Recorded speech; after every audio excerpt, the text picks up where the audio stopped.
Excuse me, sir. Sir, question for you. How old were you when you made your first million? I was 26.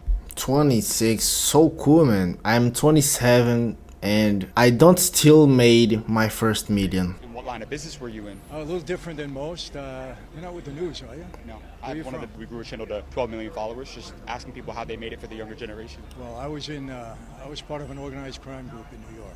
Organized crime? Organized crime, Mafia. You were in the Mafia? Yeah. How did you get into the Mafia? My dad was the underboss of one of the major families, the Columbus. Look at this guy. Look at this guy, man. He speaks openly about mafia. Family, and my dad proposed me for membership. What's the most amount of money that you made in a single day? Well, let's go for a week. I mean, $10 million in a week. How is that possible? $10 million doing what? Work in the mafia. We were defrauding the government out of taxing every gallon of gasoline. And I was selling 500 million gallons of gas a month. Could we interview you for a minute real quick? As long as it's helping the kids, yeah. Is that cool? Yeah. What's the lesson about business you learned from doing business in the Mafia that school will never teach somebody? Well, there was a guy that was really in bad shape. I gave him a job. I gave him $3,500 a week back then to go to gas stations and collect my money. Somebody handed him a paper bag, they brought it to me. That was it. After about 6 months, he came to me and asked for a raise. And I said to him, I'm doing you a favor. Well, your problem is you're counting the money in the bag and looking at how much money I'm making and think that you deserve that. I said, so you're fired. But it taught him a lesson.